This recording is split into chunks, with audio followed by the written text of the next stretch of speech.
నమస్తే దోస్తులు, మన బ్యాచులర్ బాబుల కోసం, అందమైన అమ్మాయిల కోసం గణపతి సిరీస్ లో 5 వీడియోస్ సక్సెస్ఫుల్ గా కంప్లీట్ చేసుకున్నాను. Thank you so much. ఎవరైనా చూడకపోతే వెళ్ళి డిస్క్రిప్షన్ లో లింక్ ఉంది, వెళ్ళి చూడండి.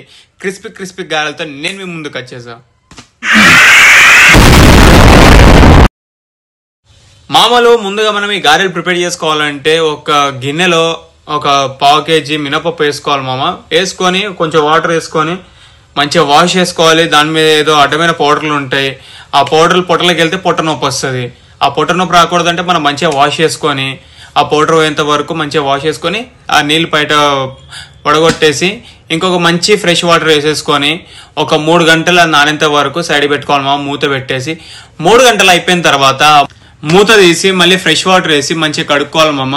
మొత్తం పప్పు ఒకటేసారి పట్టుకోకూడదు. కొంత పప్పు సైడ్ పెట్టేసి మిగతా పప్పు కచ్చా పచ్చగా పట్టుకోవాలి మామ. మొత్తం అరి మెత్తగా పట్టుకుంటే బాగోదు. కచ్చా పచ్చగా పట్టుకొని సైడ్ పెట్టేసి ఈ ఇంగ్రీడియంట్స్ అన్ని మనం రెడీ చేసుకోవాలి మామ. ఇంగ్రీడియంట్స్ అంతా రెడీ చేసుకొని మనం సైడ్కి ఏదైతే పప్పు మిగిలించుకున్నామో ఆ పప్పు మనం పట్టిన పప్పులో అది వేసేసి దాంతోపాటు ఆనియన్, పచ్చిమిర్చి, కొత్తిమీర, కరివేపాకు, దాంతోపాటు ఉప్పు, జీలకర్ర, మీకు కావాలంటే అల్లం కూడా వేసుకోవచ్చు మామ. అల్లం వేసుకున్నదంతా మీకు ఇష్టం ఉంటేనే వేసుకోండి. ఇదంతా వేసిన తర్వాత మనం పట్టిన పిండిలో ఇదంతా మంచిగా మిక్స్ అయ్యేటట్టు మంచిగా మిక్స్ చేసుకోవాలి మామ. మిక్స్ చేసుకొని ఇంకా నెక్స్ట్ ప్రొసీడ్ అదే చేయడం. సో ఈ గ్యాప్ లో అదంతా మిక్స్ చేసేది మీకు చూపిస్తాను. ఈ గ్యాప్ లో మీకు కొంచెం మాట్లాడాలనుకుంటున్నాను మీతో. థ్యాంక్ యూ సో మచ్ మామ. 5 వీడియోలకి మంచి వ్యూస్ అండ్ సబ్స్క్రైబ్స్ కూడా పెరిగారు. Thank you so much. మీరు ఇలా సపోర్ట్ చేస్తే నేను మంచి వీడియోస్ నేను మళ్ళీ ముందుకు వచ్చేస్తాను. ఇలా మంచిగా మిక్స్ చేసుకొని సైడ్ పెట్టేసుకొని ఒక పీట తీసుకొని చేయికి వాటర్ అప్లై చేసి మనం ఏదైతే మిక్స్ చేసుకున్నామో పప్పుది అదంతా కొంచెం చేతికి తీసుకొని రౌండ్ గా స్ప్రెడ్ చేసుకొని మధ్యలో హోల్ పెట్టుకోవాలి మామ. ఎందుకంటే గారె అంటేనే హోల్ కదా. నేను చేయికి వాటర్ ఎందుకు అప్లై చేసుకున్నానంటే పిండి మన చేయికి అంటకుండా ఉండడానికి. అలా వేడి మంచిగా నూనె కాగిన తర్వాత మనం గారె మెల్లగా వదులుకోవాలి మామ. ఒకటేసారి వదులుకోకండి, చేయి మీద పడితే బాగోదు కదా.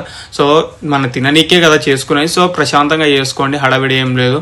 సో మెల్లగా నిదానంగా చేసుకోండి మామ. అలా చేసుకొని ఆయిల్లో పెట్టేసి ఊరు మొత్తం తిరగనీకి వెళ్ళకండి, పక్కనే ఉండి మంచిగా చూసుకోండి. ఎందుకంటే మాడిపోకుండా అటు ఇటు తిప్పుతా ఉండాలి దాన్ని. అది మంచిగా వేగిన తర్వాత మీకు నాకైతే నేను లైట్ గా వేగించుకున్నాను. మీకు ఇంకా క్రిస్పీ కావాలంటే ఇంకా కాసేపు కూడా వేగించుకోవచ్చు. అలా వేగిన గారెలు మొత్తం ఒక ప్లేట్లో సర్వ్ చేసుకొని దీనికి కాంబినేషన్ వచ్చే చట్నీ. ఇంకెందుకు మామ లేటు, మొదలు పెడదామా అని మొత్తం ఫుడ్ మొత్తం కుమ్మేయండి. అంత టేస్టీగా ఉంటుంది. అండ్ ఇలాంటి మంచి వీడియోస్ నేను మీ ముందుకు వచ్చేస్తాను. ఇలాగే సపోర్ట్ చేయండి. థ్యాంక్స్ ఫర్ వాచింగ్ మామ.